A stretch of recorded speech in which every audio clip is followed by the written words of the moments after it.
Oh, there he is. Oh, yep, there he is. Oh shoot, I lost it. I got it again, got it again. There he is. Man, the bite's so hot, it's like we have a diver down there. Oh, man, they are just every other cast. Look at that thing. That was hilarious, you dropped it. That might make it 10 times as good.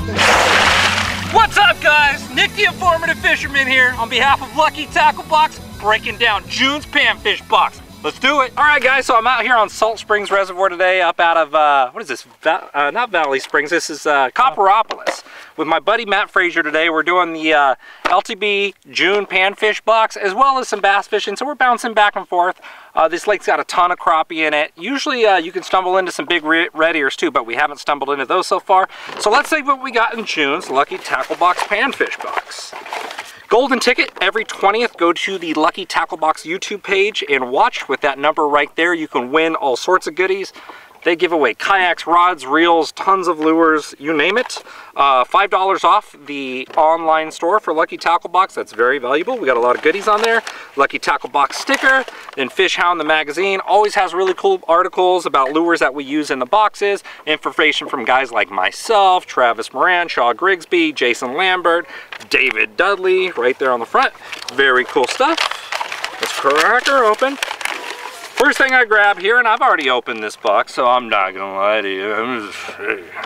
Stubby Steve's Fish Food Lure. Now what these are, my butt's burning. It's like 102 degrees out here today, and I'm sitting on a latch. So literally, I feel like someone has a lighter on my butt cheek, but you can see these little nubs right here. Now you can fish these things by themselves on a hook under a bobber, and panfish will come and get this. But what a lot of guys like to do is they'll take crappie jigs and they'll put these on the hook of a crappie jig to give it a little extra incentive, added incentive, like a crappie niblet. I've done that for years, and trust me, when I say it helps, it helps. With crappie, it definitely helps. I've never noticed much of a difference with bass, but with like crappie jigs, little added bait pieces like this Stubby Steve's can really help you out. A Does It All Bobber by Rod and Bob's. Pretty cool. So this is a slip bobber slash traditional fixed bobber. So fixed bobber, you pull up the spring and you wrap the line around the opening and you let go of the spring and it holds your line tight to where it cannot go up and down. You have a fixed amount of line dangling from under your bobber, and that's what you're working with. The advantage when you use a fixed bobber is you can jerk it, and you can jerk the bobber forward and your line will kind of pendulum, and you can jerk it and it'll pendulum and it'll give you that action. Or you can fish it as a slip bobber to where you put a bobber stop up your line and you can just, as long as the length you want. Let's say you got fish down 15, 20 feet deep, you can set a bobber stop 20 feet up your line and a bead, and all this will slide down to a little swivel that you have with a little bit of a leader, and I'll show you some pictures over here so that'll make more sense. But the advantage is, like if you go up to a bridge piling or fish deep, a slip bobber is going to allow your line and your presentation to fall straight down. So if you cast up to a bridge, you open your spool up on your spinning rod and let that bait free fall straight down. That's a huge advantage when you're fishing up next to vertical structure and cover. So very cool bobber, that does everything. Comes with a hook, a swivel, a bobber stop, and it's weighted to where you don't have to add extra line below your bobber right there, and your bobber is going to sit in upright position. Very inventive. Garbage Bait Company. These are the little tiny tubes here. These, the tube body looks like 1.5 inch, maybe 1.5 inch, 2-inch tubes. Perfect. Tiny, tiny tubes. 2-inch, 1-inch tubes. Deadly, deadly for panfish. Chartreuse, a deal for us today. We're catching big crappie out here on the chartreuse. Chartreuse, sometimes when you see a little green in the water or a little bit of like amber color in the water, a little orangish, like tannic a little bit, chartreuse can be really, really good. Other colors I like in cleaner, clear water are the brown. In real dirty water, black and blue, and use like a little tiny glass bead or something above it right there. I'm rigging these on jig heads, and I'll show you a picture of one of these on a jig head to show you. Now with these lighter setups, I'm going to probably throw it on no heavier than an 1/8 ounce. And you know, I take like a little jig head, like I got this little swim bait on here, and I'll rig it up, and I just want to bounce it around. I just want to dance it on the bottom. I want it to land. Every time you jerk a tube always falls erratically. It never repeats the same motion. So a tube's going to give fish added presentation, especially if you're like stuck to the bank, or if you're fishing a smaller pond where you can't cover a lot of water, you just have a couple key targets and you need to keep making repeated casts. Tubes can be really, really good for that. Lake Lunker's little chartreuse swim bait. A lot of chartreuse in this month's box, which is kind of cool. These look like 3-inch swim baits right here. They have a big boot tail on them. These, what I've experienced with the Lake Lunkers is they're very durable.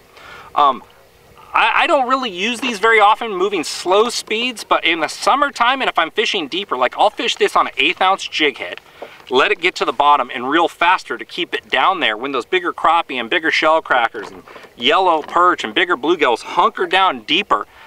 That's a perfect deal. A little sturdier body. That swim bait tail is going to kick better at a little faster speed, so fishing on a little heavier jig head this time of year. Pretty cool deal right there. I like Lake Lunkers too because they come with a ton of plastics in each bag. The Panfish Assassin, the tournament winner's choice, and I slid open the side of the bag to slip him out right there. That's this little guy. Let me show you one of these.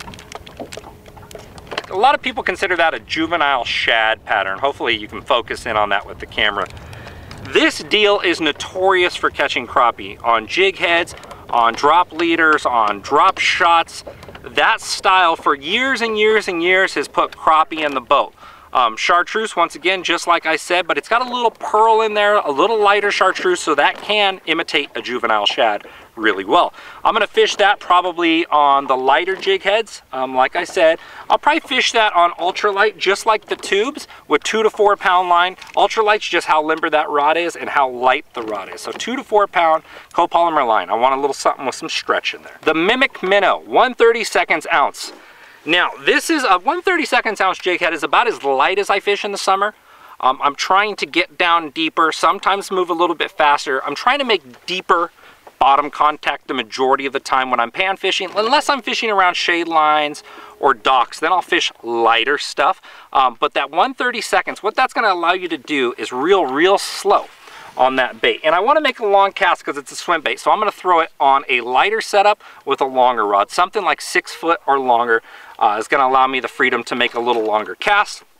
If I was fishing like a same style minnow bait like this with like an 1/8 ounce, I would go a little bit bigger to like a medium light bass spinning rod with like 6 to 8 pound test on it at that point. But you want to make long casts, slowly reel it. When you feel a fish hit a little swim bait like this, don't jerk. Reel a little bit faster. Feels like it's getting away, looks like it's getting away. If they missed it and grabbed it and it shot out, they're gonna run it back down and choke it down even deeper. So prevent that mindset of setting that hook.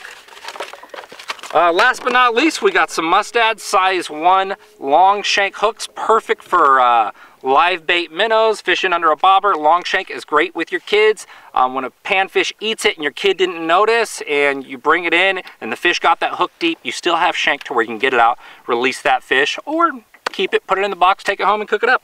I'm Nick the Informative Fisherman, guys. If you liked this video, make sure to subscribe to the Lucky Tackle Box YouTube channel below, and we'll see you next time. Thanks for watching. Look at this. You need a hand on that one? Yeah. I don't think I can swim over the fish. fish. Yeah, you can. Can I? You're doing it. I'm a little hung up right now. The new retrieve monkey I got. Oh, I'm hung up in these weeds. I think we're still on. I'm getting caught in the barbed wire, Nick. There's barbed wire there too. I'll feel it when I hit it. What I'll do for a 2-pounder. Yeah, I hope it goes 2 pounds. Uh-oh. Oh, I thought that was the barbed wire I was on. Oh, here's the fence right here. Oh! Fight that fish! Oh! Oh yeah. Yes, baby! That retriever works every time. It's all about social media. That right there is what Nick Smith's willing to swim for. You gotta put in the QT sometimes, folks.